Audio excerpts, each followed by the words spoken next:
Hello അസ്സാം വലൈക്കും നമസ്കാരം. ഇന്നത്തെ പുതിയ വീഡിയോയിലേക്ക് എല്ലാവർക്കും സ്വാഗതം.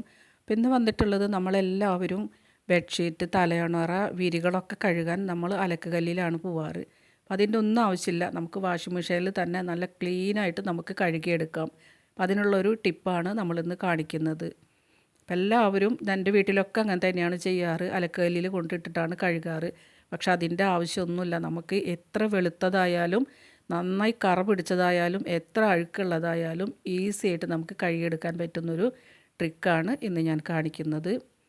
പിന്നെ നമ്മളെല്ലാവരുടെ വീട്ടിലും ചന്ദനത്തിരി മെഴുതിരിയൊക്കെ കത്തിച്ച് വെക്കുന്നവരാണ്. അപ്പോൾ ഇതുപോലെ കത്തിച്ച് വെക്കുകയാണെങ്കിൽ ഇതിൻ്റെ പൊടി താഴെ വീണിട്ട് വൃത്തികേടാവില്ല. അതുപോലെ തന്നെയാണ് മെഴുതിരി കത്തിച്ച് വെക്കുമ്പോഴും ചിരട്ടയിൽ കത്തിച്ച് വെച്ച് കഴിഞ്ഞാൽ അത് താഴെ ഒന്നും ഇറ്റ് വീഴാതെ ആ ഒരു ചിരട്ടയിലേക്ക് മാത്രം ഇറ്റ് വീണോളും. അപ്പോൾ അതിനുള്ളൊരു ട്രിക്കാണെന്ന് കാണിക്കുന്നത്. അപ്പോൾ ഇതേപോലെ നമ്മളുടെ ഒരു മൂടിയാണ് എടുത്തിട്ടുള്ളത്. ഈസി ആയിട്ട് ചെയ്യുന്നൊരു ട്രിക്കാണ്. ഡബിൾ ടേപ്പ് എടുക്കുക, ഈ മൂടിയിൽ ഒട്ടിക്കുക, അതിൻ്റെ പുറത്ത് വെച്ച് കൊടുക്കുക, അത് ചെരിഞ്ഞ് വീഴാതിരിക്കാൻ. പിന്നെ അതിൻ്റെ ഉള്ളിലും അതേപോലെ തന്നെ ഒരു മൂടി ഡബിൾ ടേപ്പ് ഒട്ടിച്ച് വെച്ച് ഒരു ഓട്ടയിൽ ഉണ്ടാക്കി കൊടുക്കുക. എന്നിട്ട് നമുക്ക് ചന്ദനത്തിരിയൊക്കെ കത്തിച്ച് വെക്കുമ്പോൾ അതിൻ്റെ പൊടിയൊന്നും താഴെ വീഴാതെ വൃത്തിയായിട്ട് തന്നെ ഇരുന്നോളും. ഈ ഒരു ട്രിക്ക് ചെയ്യാം. മെഴുകുതിരി കത്തിച്ച് വെക്കുമ്പോഴും നമ്മൾ എന്തെങ്കിലും ഒരു പാട്ടയുടെ കഷ്ണം ചിരട്ടയിലേക്ക് ഇറക്കി വെച്ച് കത്തിച്ചാലും ഈ താഴെ ഒന്നും ഒട്ടിപ്പിടിക്കില്ല. അതല്ലെങ്കിൽ ഒരു ഫോയിൽ പേപ്പർ ഇട്ട് കൊടുത്താലും താഴെ ഒന്നും ഒട്ടിപ്പിടിക്കാതിരിക്കും.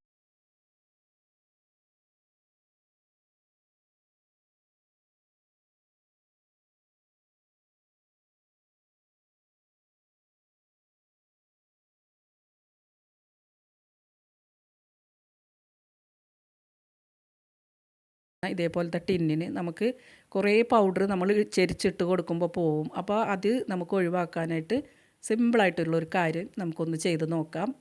അപ്പോൾ ഇതേപോലെ ഇതിൻ്റെ മുകൾ ഭാഗം ഒന്ന് റൗണ്ടാക്കി എടുക്കണം. പിന്നെ നമുക്ക് വെള്ളത്തിൻ്റെ കാലി ബോട്ടിലാണ് വേണ്ടത്. അതിൻ്റെ മുകൾ ഭാഗം മൂടിയോടുകൂടി തന്നെ നമുക്കിതേപോലെ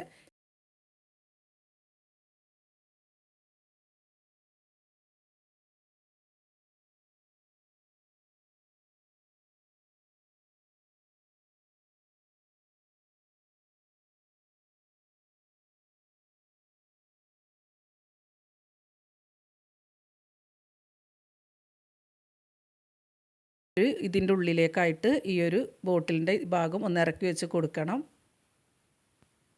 അപ്പോൾ നമുക്ക് സോപ്പും പൊടിയൊക്കെ എടുക്കാൻ ഏറ്റവും എളുപ്പമുള്ളൊരു മാർഗ്ഗമാണ് നമ്മളിത് ചെയ്യുന്നത്. അപ്പോൾ ഒരുപാട് സോപ്പും പൊടി ഒന്നും പോവില്ല.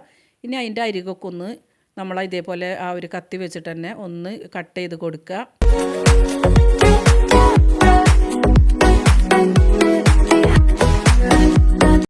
ഈ വിദ്യ നിങ്ങളൊന്ന് ചെയ്തു നോക്കുക. അപ്പോൾ നമ്മളുടെ സോപ്പും പൊടിയൊന്നും ഒരുപാട് നമുക്ക് തുണികളിൽ വീണിട്ടും അതുപോലെ ഒരുപാടൊന്നും ഉപയോഗിക്കേണ്ട ആവശ്യമില്ല.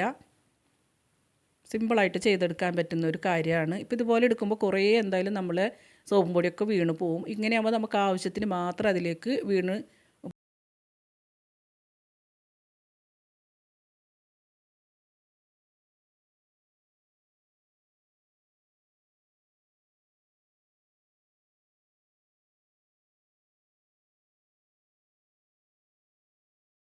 ഇല വെച്ചിട്ടാണ് ഈ ഒരു പക്കോട ഉണ്ടാക്കിയിട്ടുള്ളത്.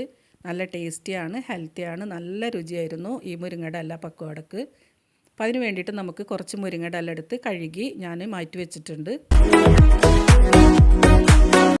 ഇനി അതിലേക്ക് ആവശ്യമായിട്ടുള്ള സവാള നന്നായിട്ട് കനം കുറച്ച് ചെറുതാക്കി നമുക്ക് കട്ട് ചെയ്തെടുക്കാം.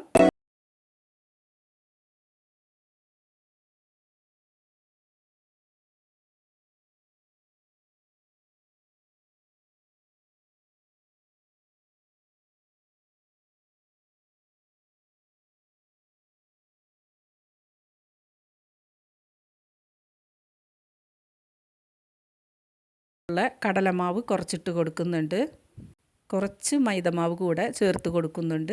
നമ്മളുടെ ആ ഒരു പക്കോടക്ക് നല്ലൊരു ക്രഞ്ചിനെസ് കിട്ടാൻ വേണ്ടി കുറച്ച് അരിപ്പൊടി കൂടി ചേർത്ത് കൊടുക്കാം.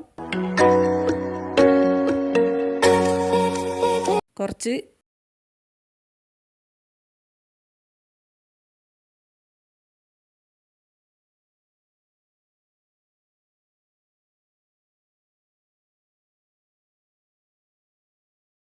ആവശ്യത്തിന് ഉപ്പും കുറച്ച് ചില്ലി ഫ്ലേക്സും കുറച്ച് മുളക് പൊടി കൂടി ചേർത്ത് നമുക്ക് നന്നായിട്ട് കൈവച്ച് കുഴച്ചെടുക്കാം.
ആക്കി എടുത്തിട്ടുണ്ട്. ഒരു ഇത്തിരി വെള്ളം മാത്രമേ ഇതിലേക്ക് കൂട്ടിയിട്ടുള്ളൂ. സവാളയിൽ നിന്ന് തന്നെ വെള്ളം വന്ന് ഇനി ഓയിൽ ഒഴിച്ച് കൊടുത്ത് ചൂടായി വരുമ്പോൾ നമുക്ക് ഇത് ഓരോന്നായിട്ട് ഇട്ട് കൊടുക്കാം.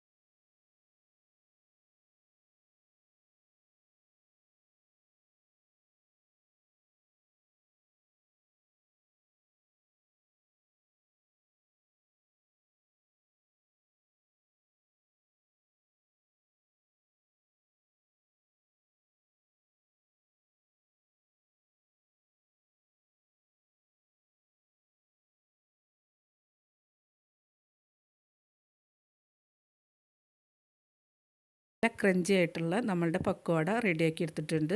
അപ്പോൾ ഇതുപോലെ റെഡിയാക്കി നോക്കുക. നല്ല ടേസ്റ്റിയാണ്, നല്ല രുചിയാണ്. മുരിങ്ങയുടെ ഇലയൊക്കെ കഴിക്കാത്ത കുട്ടികൾക്കൊക്കെ ഇതുപോലൊക്കെ ഉണ്ടാക്കി കൊടുത്താൽ അവർ നന്നായി കഴിച്ചോളും, ഭയങ്കര ഇഷ്ടമാവും.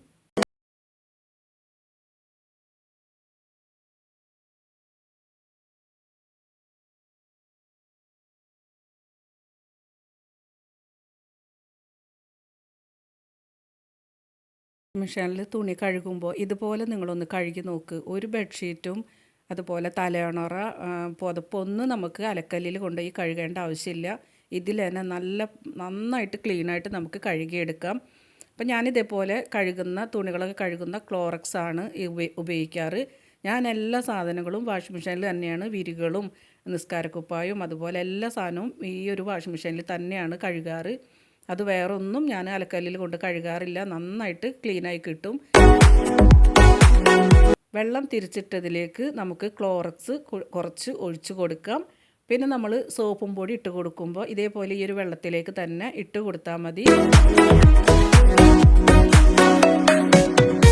പിന്നെ ഒരുപാട് അഴുക്കും അതുപോലെ തന്നെ ബാഡ് സ്മെല്ലുള്ള തുണികളൊക്കെ കഴുകുമ്പോൾ ഇതേപോലെ കുറച്ച് കല്ലുപ്പ് കൂടെ ഇതിലേക്ക് ഇട്ട് കൊടുക്കുന്നത് നല്ലതാണ്, ക്ലീൻ ആവാനായിട്ട്. അപ്പോൾ ഈ കോളറിൻ്റെ അവിടെയുള്ള കറയൊക്കെ പോകാനായിട്ട് ഇതുപോലെ നിങ്ങളൊന്ന് കഴുകി നോക്കുക. പിന്നെ നമ്മൾ കംഫർട്ടൊക്കെ ലാസ്റ്റാണ് ഒഴിക്കാറ്, പക്ഷെ അതിൻ്റെ ആവശ്യമില്ല. നമുക്ക് ഇതോടൊപ്പം തന്നെ വെള്ളത്തിലേക്ക് കുറച്ച് കംഫർട്ട് കൂടെ ഒഴിച്ചു കൊടുക്കാം. അപ്പോൾ എല്ലാം കൂടി നന്നായിട്ട് മിക്സായി വരുമ്പോൾ നമ്മളുടെ ആ ഒരു തുണികളിലുള്ള അഴുക്കും കറയും അതേപോലെ ബാഡ് സ്മെല്ലും എല്ലാം നമുക്ക് പോയി കിട്ടും. ഒരു തരി പോലും അഴുക്ക് നിൽക്കില്ല ഇങ്ങനെ നമ്മൾ തുണി കഴുകുകയാണെങ്കിൽ. ഞാൻ ബെഡ്ഷീറ്റ് ആയാലും പുതപ്പായാലും തലയണറൊക്കെ ആദ്യമൊക്കെ ഇതേപോലെ തന്നെ ബക്കറ്റിൽ മുക്കി വെച്ചിട്ടാണ് കഴുകാറ്. ഇപ്പം ഞാനത് ചെയ്യാറില്ല. ഇതുപോലെ ഞാൻ കഴുകുമ്പോൾ എനിക്ക് നന്നായിട്ട് ക്ലീനായി കിട്ടാറുണ്ട്. അതുപോലെ കുട്ടികളുടെയൊക്കെ യൂണിഫോമൊക്കെ ഇതേപോലെ തന്നെയാണ് കഴുകാറ്.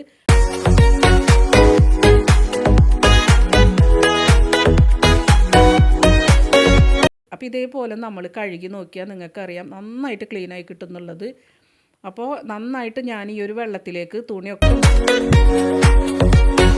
മുക്കി വെച്ചതിന് ശേഷം ഞാൻ 2-3 മിനിറ്റ് ഇതൊന്ന് മെഷീൻ ഓണാക്കിയിട്ടുണ്ട്. ഓണാക്കിയതിന് ശേഷം ഞാനിത് ഓഫ് ചെയ്തിട്ടിട്ട് നിങ്ങൾ നോക്കി നോക്കി അതിൽ നന്നായിട്ട് ആ തുണികളിലെ അഴുക്കൊക്കെ നമ്മളുടെ ആ ഒരു വെള്ളത്തിലേക്ക് ആയിട്ടുണ്ട്. ഇനി നമുക്ക് സാധാ കഴുകുന്ന പോലെ കഴുകിയെടുക്കാം. അപ്പോൾ ഈ ഒരു ട്രിക്ക് നിങ്ങൾ ചെയ്യുകയാണെങ്കിൽ ഈ തുണികൾ അലക്കല്ലിലൊന്നും കൊണ്ട് അലക്കേണ്ട ആവശ്യമില്ല, നന്നായിട്ട് ക്ലീനായി കിട്ടും ഈ ഒരു വിദ്യ ഉപയോഗിച്ച് നിങ്ങൾ കഴുകുകയാണെങ്കിൽ. ഇനി നമുക്ക് വേറെ വീഡിയോ ആയിട്ട് കാണാം.